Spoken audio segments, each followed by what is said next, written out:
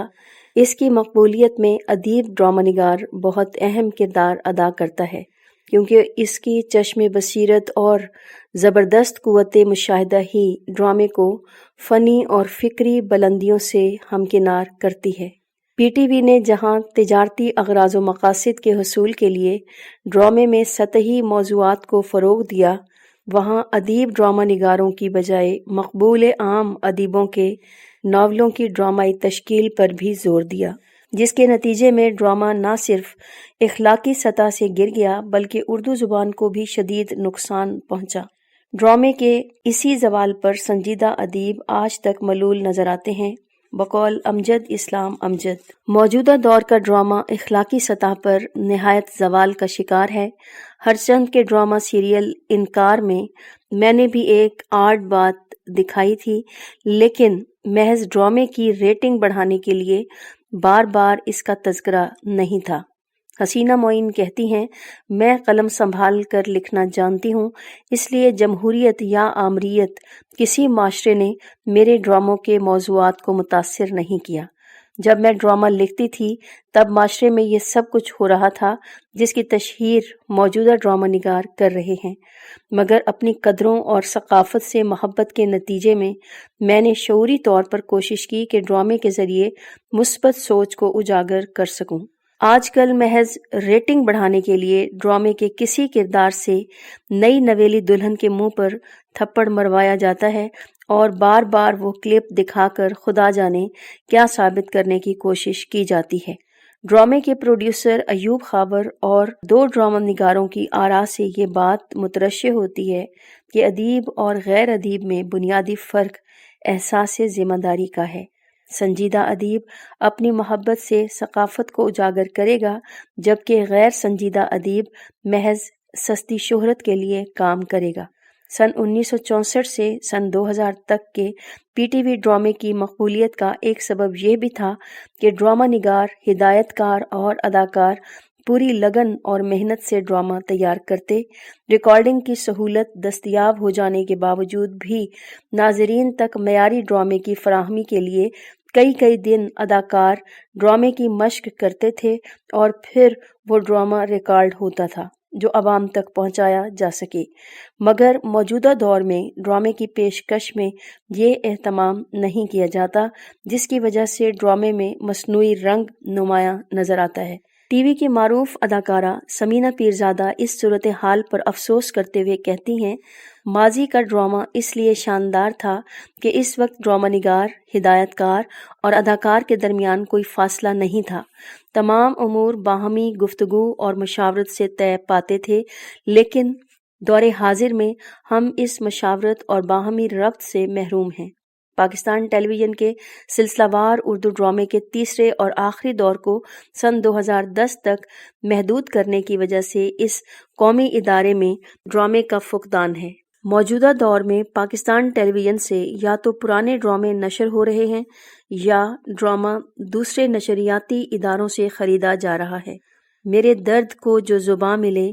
کہ ضمنی کرداروں کے ذریعے حسینہ معین نے ملفوف انداز میں اس حقیقت کی طرف بھی اشارہ کیا ہے کہ اب نشر ہونے والا ڈرامہ کسی ایک ڈرامہ نگار کی کاوش کا نتیجہ نہیں، بلکہ اسے 8-10 مصنفین مل کر لکھتے ہیں۔ پاکستان ٹیلی ویژن ڈرامہ اگرچہ موجودہ دور میں زوال پذیر ہے، تاہم سن 1964 سے سن 2000 تک اس قومی ادارے نے جو یادگار ڈرامے نشر کیے وہ نہ صرف پاکستان ٹیلی ویژن کی شناخت کا اہم حوالہ ہیں، بلکہ فنی اور فکری پختگی کے حوالے سے عالمی ادبیات میں شامل ہونے کی چیز بھی ہیں۔ ان ڈراموں کے ذریعے پاکستانی تہذیب و سماج کے بے شمار پہلوؤں کو اجاگر کیا گیا تھا۔ یہی وجہ ہے کہ ان ڈراموں کے اندر مستقبل کے محقق کے لیے قومی اور علاقائی ثقافت کا شعور حاصل کرنے اور ماضی کے ریگستانوں سے خوشنما پھولوں کی کھوج لگانے کا بہترین فکری مواد موجود ہے۔ ٹیلی ویژن کے سلسلہ وار اردو ڈرامے کی نجی نشریاتی اداروں سے پیشکش۔ پاکستانی معاشرے کے غیر مستحکم ہونے میں آمریت کے ساتھ ساتھ نام نہاد جمہوریت کا بھی اہم کردار ہے، مگر جنرل مشرف نے سن 1999 میں جب جمہوریت کی بساط لپیٹی تو دیگر آمروں کے برعکس روشن خیالی کا علم بلند کیا، جس کے نتیجے میں برقی میڈیا محض پی ٹی وی تک محدود نہ رہا، بلکہ سن 1999 سے پہلے ہی پی ٹی وی کی ذیلی شاخوں P T V world, P T V sports اور ایس ٹی این جیسے نشریاتی ادارے قائم ہوئے، مگر یہ تمام نشریاتی ادارے حکومتی سرپرستی میں تھے، سو وسائل کی عدم دستیابی کے نتیجے میں بہت جلد قصہ پارینہ بن گئے۔ 21ویں صدی کے آغاز ہی میں Geo T V, A R Y, Hum T V اور دیگر بہت سے نجی نشریاتی اداروں کا قیام عمل میں آیا۔ یہ ادارے بھی آغاز میں خبر و نظر تک محدود تھے، مگر بہت جلد ان اداروں نے خبر اور تفریح کے شعبے الگ الگ کر لیے۔ اسٹار پلس کی وساطت سے جو سوپ ڈرامہ خواتین میں مقبول ہو رہا تھا، ان نشریاتی اداروں نے مقبول عام ادب سے وہی کہانیاں لے کر ان کی ڈرامائی تشکیل شروع کر دی، جس کے نتیجے میں اسٹار پلس اور دیگر بین الاقوامی اداروں سے دکھائے جانے والے ڈراموں کے باوجود پاکستانی ڈرامہ شوق اور رغبت سے دیکھا جانے لگا۔ ڈرامے کی اس پیشکش کا یہ فائدہ تو ضرور ہوا کہ پاکستانی ڈرامہ کسی نہ کسی حوالے سے بین الاقوامی سطح پر مقبول رہا، مگر بہتر تکنیک اور جدید وسائل کے باوجود موضوعاتی اعتبار سے یہ ڈرامہ ماضی کے مقابلے میں کمزور ہے۔ ڈاکٹر ظہور احمد آوان کہتے ہیں، تکنیکی اعتبار سے آج کا ڈرامہ کل سے یقیناً مختلف ہے، مگر کہانی، اداکاری اور فنی نسبت کے اعتبار سے اس میں بہتری نہیں پیدا ہوئی۔ آج کا ڈرامہ رنگ، شور اور گلیمر کے زور پر اپنے آپ کو منوا رہا ہے، تشدد، رنگ برنگے کپڑوں اور خوبصورت چہروں کا تعارف حاصل کرتا ہے۔ اس حوالے سے میں آج کے ٹی وی ڈرامے کو زیادہ بہتر نہیں کہتا۔ خدا کی بستی، ایک محبت سو افسانے، جھوک سیال اور آپے رانجھا ہوئی جیسے ڈرامے اب تخلیق ہونے بند ہو گئے ہیں۔ ہمارا ڈرامہ صحیح معنوں میں زندگی کی عکاسی نہیں کرتا۔ بھوک اور پیاس کی ماری ہوئی 50% پاکستانی عوام کے مسائل کو اجاگر کرنے کی جگہ خوردبینی، پیراسائٹ، اقلیت کے اللے تللے، بیگمات کے ناز نخرے، کپڑے، زیورات اور شوق، ولولے و عشق بازی پیش کی جاتی ہے۔ ایسے لوگوں کے مسئلے پیش کیے جاتے ہیں جن کے لیے روٹی، کپڑے، مکان کے مسئلے تاحیات حل ہوتے ہیں، جبکہ پاکستانی انسان کے سب سے بڑے مسائل ہی روزگار، روٹی، تعلیم اور صحت کے مسائل ہیں۔ میں سمجھتا ہوں کہ ہمارا ٹی وی ڈرامہ بڑی حد تک ایلیٹسٹ قدروں کا ترجمان ہے۔ ڈاکٹر ظہور احمد آوان کا مذکورہ بالا تبصرہ محض نجی نشریاتی اداروں سے پیش کیے جانے والے ڈرامے پر نہیں، بلکہ اس زمانے تک پی ٹی وی ڈرامہ بھی اسی طرح کی کمزوریوں سے عبارت تھا۔ اس حوالے سے گزشتہ اوراق میں تفصیلی گفتگو ہو چکی ہے، اس لیے ڈاکٹر ظہور احمد آوان کی رائے کو 21ویں صدی کے آغاز سے اب تک نجی نشریاتی اداروں سے پیش کیے جانے والے ڈرامے پر منطبق کیا جا سکتا ہے۔ پی ٹی وی نے ڈرامہ سیریل مہندی اور چاندنی راتیں میں گلیمر کو ڈرامے کا لازمی جزو بنا دیا تھا، پھر اسٹار پلس سے نشر کیے جانے والے ڈرامے کی غیر معمولی مقبولیت کے بعد جب ان ڈراموں کو ناظرین کی ایک بڑی تعداد نے محبت اور پسندیدگی سے دیکھا تو ڈرامے کے پیشکاروں کے لیے ایک معیار متعین ہو گیا کہ ایسا ہی ڈرامہ عوام و خاص میں مقبول ہو سکتا ہے۔ ڈرامے بنیادی طور پر انسانی فطرت ہی کے مختلف اظہار ہیں، جس کو ہم ریئلزم کہتے ہیں۔ اس میں ایک فوٹوگرافی کا ریئلزم ہے، کیمرہ بھی سچ بولتا ہے، اور ایک پینٹر کا ریئلزم ہے، کیمرہ چیزوں کو اس طرح سے دکھاتا ہے جس طرح سے وہ ہوتی ہیں۔ اس میں اس کی شخصیت، خواہش سب جمع ہو جاتی ہے۔ جب کوئی چیز خاص ناظرین کو نشانہ بنا کر میڈیا پر پیش کی جاتی ہے تو ضروری ہے کہ وہ ان ناظرین کو ان کی ذہنی سطح پر مخاطب کریں۔ پھر یہ ہے کہ جب ایک اوزار اناڑی مستری کے ہاتھ میں آ جائے تو وہ اس کا بے دریغ استعمال کرتا ہے۔ بعض اوقات ایسا ہو جاتا ہے کہ اصل مقصد پر دیگر چیزیں حاوی ہو گئیں، مگر یہ تناسب کی گڑبڑ ہے۔ یہ بات ضرور ذہن میں رکھیں کہ براہ راست پروپیگنڈا کوئی آرٹ نہیں۔ یہ ڈاکیومنٹری میں تو ٹھیک ہے مگر ڈرامے میں نہیں۔ آپ نے رد عمل پیدا کرنا ہوتا ہے، لہٰذا چیزوں کے حجم تبدیل کرنے پڑتے ہیں، کہیں مبالغہ آمیزی کرنی پڑتی ہے، کہیں گلیمر کو لانا پڑتا ہے، کہیں کڑوی گولی ٹافی کے کور میں لپیٹ کر دینی ہوتی ہے۔ ہاں، جب ان چیزوں کا تناسب بگڑ جائے تو پھر گڑبڑ کا امکان ہے۔ مقام افسوس ہے کہ موجودہ دور کا ڈرامہ تناسب اور توازن کی اسی بے اعتدالی کا شکار ہے، جس کی وجہ سے بہتر وسائل کے باوجود ڈرامہ موضوعاتی اعتبار سے وسعت، گہرائی اور تنوع کا حامل نہیں رہا۔ مقبول عام ادب، پاپولر لٹریچر کی ڈرامائی تشکیل نے جہاں گلیمر کو فروغ دیا، وہاں ایک بار پھر طبقہ نسواں کو جذبہ مسابقت سے محروم کرنے کے لیے آنسوؤں کی ملکہ کے روپ میں پیش کیا جانے لگا، اور ایک سوچے سمجھے منصوبے کے تحت وہ کہانیاں ڈرامے کا موضوع بنی جو ایک مخصوص مکتبہ فکر کی سوچ کو نمایاں کر سکیں۔ دوسرے لفظوں میں یہ کہنا زیادہ مناسب ہوگا کہ صحت مند رویوں کو فروغ دینے کی بجائے وہ منفی سوچ دکھائی جاتی ہے جہاں خاندانی اکائی کی شکست و ریخت کے ساتھ ساتھ معاشرتی سطح پر بھی دنیا کا زوال و انحطاط دکھایا جا سکے۔ معروف ڈرامہ نگار امجد اسلام امجد اس حاکمانہ پالیسی پر تبصرہ کرتے ہوئے کہتے ہیں، ٹی وی کا سیاست دانوں اور سیاسی طاقت والوں نے ہمیشہ غلط استعمال کیا ہے۔ ٹیلی ویژن نے جو کوڈ بنایا ہوا ہے، اس میں تو صرف یہ ہے کہ آپ نے مذہب کے خلاف کوئی بات نہیں لکھنی، سیاسی نوعیت کے نظریات کو زیر بحث نہیں لانا جن کو ہم بالکل تسلیم کرتے ہیں، کیونکہ ان کے بغیر میں بھی اپنی بات کہہ سکتا ہوں۔ بے شک وہ ایسی پابندیاں لگائیں، میں نہیں ڈرتا، مگر وہ جب ان پابندیوں کی اپنے نقطۂ نظر سے تشریح کرتے ہیں تو یوں وہ قانون متاثر نہیں ہوتا بلکہ وہ شخص متاثر ہوتا ہے جسے اس کے استعمال کا اختیار ہوتا ہے۔ اگر اس قسم کا آدمی اونچی پوزیشن میں ہوگا تو وہ آپ کو یقیناً نقصان پہنچائے گا، کیونکہ اس کا ہاتھ میں قلم بھی ہے اور فیصلہ کرنے کا اختیار بھی ہے۔ نجی نشریاتی اداروں کے سلسلہ وار اردو ڈرامے پر بحث و تمہید سے قبل درج بالا معروضات کی پیشکش کا بنیادی مقصد اس نظام فکر کی تفہیم ہے جس کے نتیجے میں نجی نشریاتی ادارے قائم ہوئے، تاکہ ڈرامے پر تنقید سے قبل اس مخصوص پروپیگنڈے کو نمایاں کیا جا سکے جس کے ذریعے ڈرامہ محدود زاویہ نظر کی پیشکش بن کر رہ گیا ہے۔ ہماری اب تک کی گفتگو سے یہ بات کسی قدر واضح ہو گئی ہے کہ ڈرامے کے بدلتے ہوئے تناظر پر ٹیلی ویژن کی پالیسی سے زیادہ سیاستدانوں کی سوچ اثر انداز ہو رہی ہے۔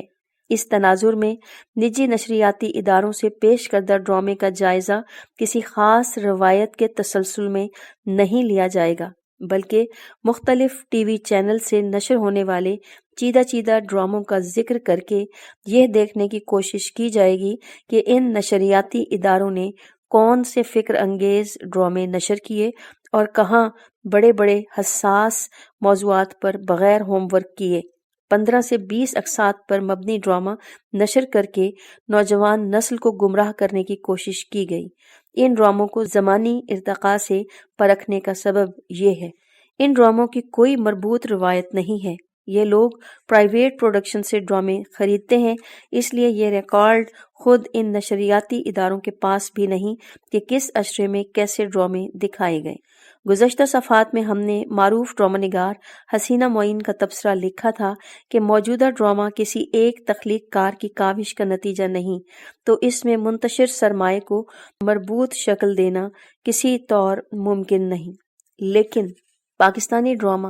آج بھی ٹیلی ویژن کا مقبول ترین پروگرام ہے اور عوام بالخصوص خواتین کے فکر و نظر میں تبدیلیوں کا محرک بھی ہے۔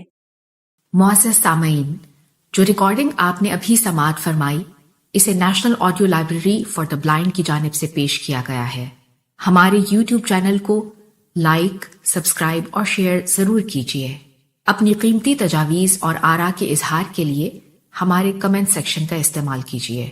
اگر آپ بھی رضاکارانہ طور پر ہمارے اس مشن کا حصہ بننا چاہیں تو ڈسکرپشن میں دیے گئے لنک کے ذریعے ہمارے واٹس ایپ گروپ کو جوائن کیجیے۔ شکریہ۔